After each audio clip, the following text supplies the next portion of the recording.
On July 24, 1945, as the late July carrier strikes closed in on the Kure Naval District, the air raid sirens screamed, an alarm that hinted the old order was finally running out of room to breathe.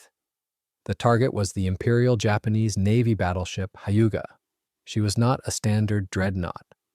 Less than 2 years earlier, in 1943, naval architects had severed her rear turrets and installed a flight deck with catapults, creating a hybrid aviation battleship whose aircraft could be launched far more easily than they could be recovered. She was an experiment in adaptation, displacing roughly 35,000 tons in working trim, closer to 40,000 at full load. But on this humid summer morning, she was not a predator. She was a stationary target anchored off Nasakai-jima in Hiroshima Bay in the shallows of the Seto Inland Sea. The American carrier planes of Task Force 38 arrived with a single objective, the total neutralization of the Japanese fleet. The attack came in disciplined, brutal cycles, each pass tightening the vise. The Hyuga did not suffer a single unlucky blow. She was methodically taken apart by weight and shock. The vessel absorbed 10 direct bomb hits over the course of the attacks, along with numerous near misses that battered the hull with concussion and splinters. The bombs drove through the improvised flight deck, tore open compartments, and split plating already fatigued by those near-miss blasts. The crew fought back with weapons born of absolute desperation. Mounted in sponsons far aft were 632 barrage anti-aircraft rocket launchers, often cited as 12.7 centimeter, a late war attempt to throw a wall of shrapnel into the path of incoming dive bombers. But the rockets were unguided and the volume of incoming fire was overwhelming.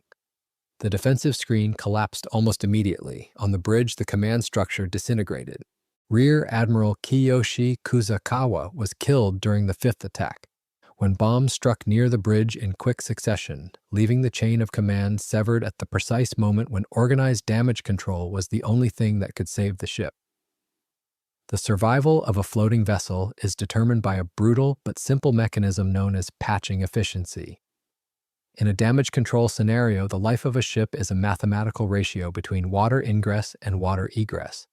Every pump on a warship has a maximum flow rate rating usually measured in tons per hour. If a hull breach allows 2,000 tons of water to enter every hour, and the pumps can only eject 1,000 tons, the ship is essentially already dead. It is simply a matter of time before the reserve buoyancy reaches zero. The only variable that can alter this equation is the speed of patching. If a damage control team can apply a temporary seal to reduce the inflow to 800 tons, the ratio flips. The pumps regain the advantage and the ship lives. On the Hyuga, the equation was impossible to solve. The damage to the hull exceeded the capacity of the pumps by an order of magnitude. There were too many breaches and too few men left to seal them. The flooding was not a slow creep, it was a deluge. The ocean poured into the engine spaces and the lower magazines, bypassing the watertight bulkheads that had been compromised by the shock of the near misses. A ship of that scale did not vanish in a single dramatic plunge. Over the next several days, the damage compounded, the list deepened, and the battleship slowly settled lower and lower into the shallows. Because the water was shallow, the ship did not capsize or plunge into the abyss. She sank upright, and by July 26 to 27, 1945, she came to rest on the bottom, still close enough to the surface that later strikes could rake her again. She was no longer a vessel, only a steel island, upright and grounded in the mud. The war ended weeks later, but Hyuga stayed where she had settled, too valuable to abandon in the ruined economy of post-war Japan, raw material waiting to be opened up and taken. A wreck of that scale does not simply disappear because the war is over. After Japan's surrender, Hyuga remained an obstacle in the harbor and a cache of high-quality steel while the occupation authorities completed their assessment before any dismantling could begin. One of the early teams to board the wreck was not there to save the hull, but to dissect its secrets. The United States Naval Technical Mission to Japan, moving with clipboards and cameras across oil-slick plating to inspect the main gun turrets and the radar fire control systems. While the Japanese laborers watched from the pier, the American officers moved through the wreckage, engaging in a strange bureaucratic ritual. They photographed, measured, and tagged specific components for intelligence collection and later analysis. This was a collision of two desperate realities. The Americans were hunting for technological data to analyze back in Washington. The Japanese were staring at a mountain of high-quality steel that was the only currency left in a bankrupt nation.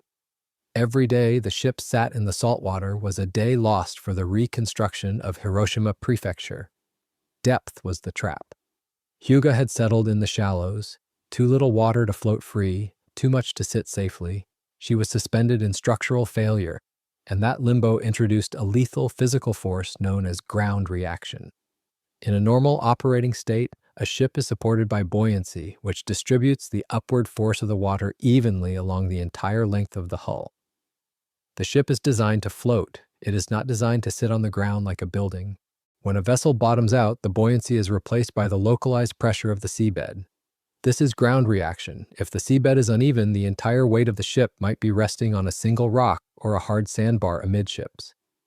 This concentrates thousands of tons of gravity onto a single frame of steel plating that was only ever meant to hold back water pressure. The engineering team from the Harima shipyard would have had to calculate this force with precision.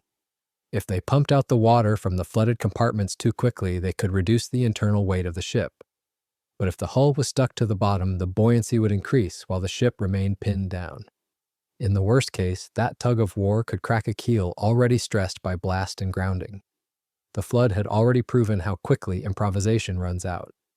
The new problem was static load. The ship was no longer fighting the ocean, it was fighting the earth itself. The wreck was also an environmental hazard. Fuel tanks had ruptured during the sinking, leaking heavy fuel oil into the bay. The salvage divers had to work in oil-stained water and drifting wreckage where visibility could collapse to almost nothing. They had to feel for the damage with their hands sliding over jagged steel edges in the dark. The entire operation was a race against corrosion and collapse, but the engineers knew that the hull could not be moved in its current configuration. The ship was top-heavy. Before they could break the seabed's hold, they had to remove the very thing that made the Hyuga unique. The anomaly on the stern had to come off first. The salvage engineers climbing over the aft section of the Hyuga discovered a structural anomaly that defied the standard logic of warship design. From the air, the flight deck appeared to be a standard steel platform ready for the cutting torch. But when the demolition teams attempted to burn through the plating, they hit something they did not expect. The deck was capped with roughly 8 inches, about 200 millimeters, of concrete. The Japanese Navy had essentially built a crude, heavy slab on top of a battleship. It was a wartime compromise, not a refinement. In 1943, the Navy removed turrets 5 and 6 to make room for a carrier hybrid meant to operate about 22 aircraft. The stern became dangerously light, so instead of redesigning the hull, they forced the trim back into balance by adding hundreds of tons of weight. For the salvage team, this concrete ballast became a nightmare of demolition. They could not simply slice the ship apart with oxyacetylene torches. They had to transport pneumatic jackhammers and heavy chisels out to the wreck on unstable barges. The work was deafening and slow. Men labored in the humid summer heat, smashing through the concrete foot by foot just to expose the steel beams underneath. They were dismantling a floating fortress by hand using tools better suited for roadwork than marine salvage. The engineering principle dictating this madness is known as metacentric height. A ship's stability is determined by the vertical relationship between 2 points. The first is the center of gravity, which pulls the ship down. The second is the metacenter, which represents the pivot point of the ship's buoyancy. The distance between these 2 points is the metacentric height. If the center of gravity is too high, the metacentric height becomes small or negative, and the ship will capsize. By adding the concrete layer low on the stern, the architects had artificially lowered the center of gravity to keep the ship stable in rough seas. The concrete was not armor, it was a gravitational anchor designed to manipulate the geometry of the hull. The salvage plan required the team to reverse this logic. To refloat the hull, they needed to shed massive amounts of weight. Ground reaction was pinning the hull to the mud, preventing any movement. The only way to break that hold was to make the ship lighter than the water it displaced. So the workers stripped the Hyuga down. They cut away the bridge structure, they jackhammered the flight deck into rubble, they removed the anti-aircraft mounts, and the funnels dumping debris onto barges. Week by week, the silhouette of the battleship was erased. The towering pagoda mast that had defined her profile was reduced to scrap. The ship was being transformed from a complex weapon system into a simple flat barge. The laborers worked with a singular focus driven by the need for raw materials to rebuild their cities. But as the weight came off, a new anxiety began to grow. The ship was now thousands of tons lighter. According to the laws of buoyancy, she should have bobbed to the surface as the burden was removed. But the Hyuga did not move. The hull remained stubbornly fixed to the bottom. The team realized that they were fighting a force far stronger than gravity. The bottom of the Hyuga was a vast steel plain. It stretched well over 700 feet, from bow to stern and more than 100 feet across, a geometry designed to slide through the ocean at more than 20 knots and create a stable platform for the 14-inch guns. But in the static mud of Kure Harbor, this broad, flat hull form became a trap. By 1946, the weight of the superstructure had been cut away and the concrete ballast had been jackhammered into dust. The ship was theoretically light enough to float, yet the waterline did not move. The salvage engineers from Harima Shipbuilding were staring at a physics problem that often defeats inexperienced recovery teams. They were up against a phenomenon known as mud suction. When a flat hull settles into cohesive sediment like clay or silt, it squeezes the water out from beneath it until steel meets mud. As that contact tightens, it behaves like a powerful suction seal.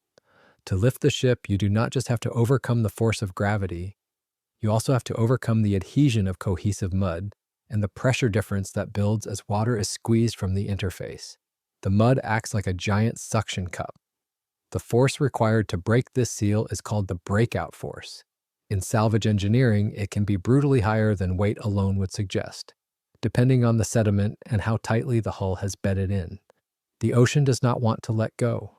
Floating cranes capable of lifting 30,000 tons were out of reach. Heavy lift capacity was not waiting on the pier.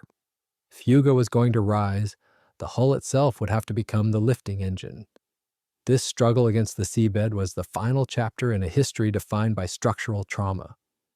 The reason the Hyuga became a hybrid at all was the carrier crisis that followed midway in 1942, when Japan suddenly needed flight decks more than it needed traditional gunpowder. And within that rush of improvisation, the ship carried her own scars. Earlier in the war, an internal accident damaged one of the aft turret spaces, a reminder that the Hyuga was being rebuilt under pressure. Compromise layered on compromise.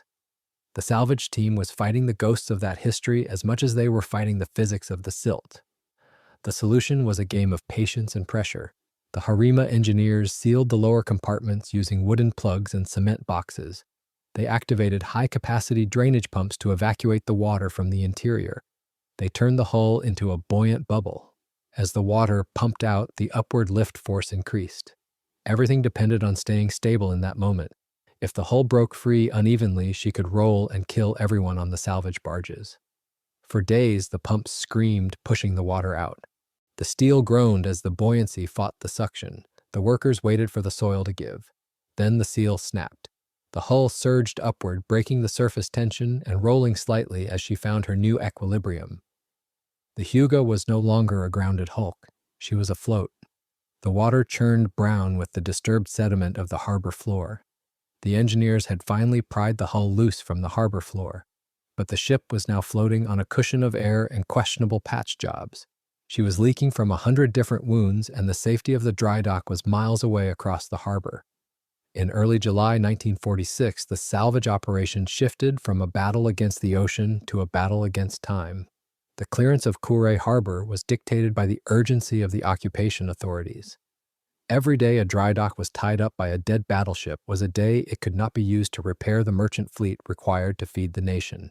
The leaking hull was towed slowly across the harbor and edged into one of the big dry docks run by Harima Zosen at Kure. The caisson gate was sealed and the pumps drained the basin. As the water level dropped, the sheer scale of the battleship, built to displace roughly 40,000 tons when fully loaded, was revealed in the stark daylight. The hull was fouled with barnacles and sea growth. The damage from the mud suction breakout was visible along the keel. But the most haunting metric was not the steel. It was the space. This vessel had been built to house a crew of 1,360 men. Now it was a hollow canyon of corroding iron populated only by a skeleton crew of workers armed with cutting torches. The process of dismantling a warship is governed by the physics of oxidation. The primary tool for this destruction is the cutting torch. The technique is most often described as oxy-fuel cutting, even though other processes like oxygen lancing and arc cutting exist for special cases. The steel plate is not merely melted by heat, it is burned. The operator uses a preheating flame to raise the temperature of the steel to its kindling point, roughly 1600 to 1800 degrees Fahrenheit. Once the metal glows red, a jet of pure, high-pressure oxygen is blasted onto the spot.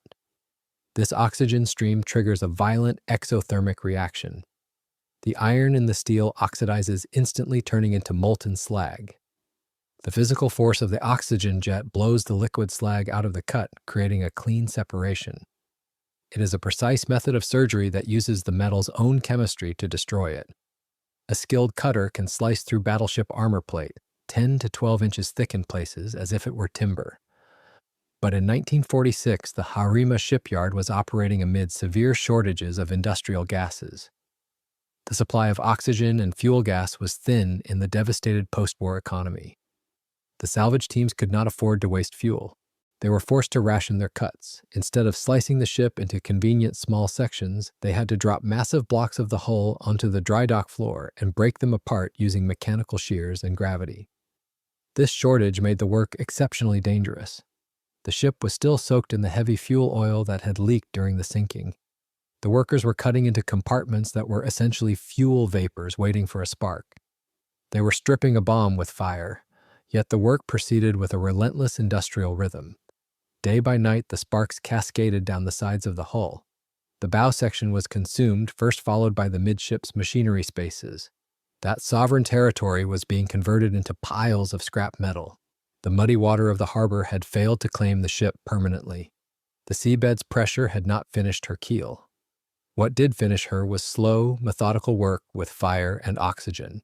By the spring of 1947, the towering walls of the hull had been reduced to a flat spine of steel on the concrete floor of the dry dock. What remained was the final cleanup of the keel blocks and the sorting of the harvest. On July 4, 1947, the Harima Zosen yard at Kure finally fell silent. For a full year, the air across the harbor had been thick with the acrid smoke of burning metal and the deafening roar of compression pumps. Now the massive dry dock was empty. The water was allowed to flood back into the basin, but there was nothing left to float. The operation was officially declared complete just under 2 years after the American air raids that had sent her to the bottom. It is difficult to visualize the disappearance of a warship of that scale. She was not lost at sea to become a permanent ghost. She was dismantled piece by piece in the harsh light of day, until every rivet and every beam had been processed. The high tensile steel that had once formed the 14-inch gun turrets and the experimental concrete paved flight deck was now stacked in rail cars heading for the smelting furnaces. During the final cleanup of the site, the workers cataloged the debris that remained in the silt of the dry dock floor. Among the twisted scraps and cut pipe, they found physical evidence of the ship's confused identity. Instead of the graceful teak rowboats and officer launches carried by traditional battleships, the Hyuga had been equipped with ugly, pragmatic landing craft known as Daihatsu barges. This obscure technical detail hinted at how far her role had drifted toward improvised auxiliary transport and support. She was a hybrid monster built for a war that had no place for her. These barges were the last remnants of a strategy that had failed, and they were cut apart just like the armor plate. The human cost of the vessel's history was also tallied in the final report. While the ship was gone, the memory of the over 200 men who died during the July air raids remained. The salvage operation had been a process of exhumation as much as demolition. The workers had cleared the wreckage with a sense of grim reverence, knowing that they were dismantling a steel tomb. The mud of Kure Harbor, which had held the ship fast with such lethal suction, was finally clear. The salvage work helped reduce the hazard of leaking fuel oil, and the waterway could begin to recover for the fishing fleets that were slowly returning to the inland sea. But the true legacy of the Hyuga was not in what was destroyed, but in what was created. In 1947, Japan was rebuilding from ash, and steel had become a form of survival. The metal harvested from the hull did not vanish. It was cut free, melted down, and returned as girders for new buildings, rails for train lines, and hulls for merchant ships. The battleship that had failed to defend the empire became the raw material that helped rebuild the nation. The salvage engineers had performed a feat of alchemy. They had taken a weapon of war that was pinned to the seabed by gravity and despair and transformed it into the infrastructure of peace. The Hyuga was no longer a name on the naval registry. She was dissolved into the skeleton of the new world rising from the ruins. The harbor was empty, but the horizon was full of steel that had once slept in the mud of Nasakejima.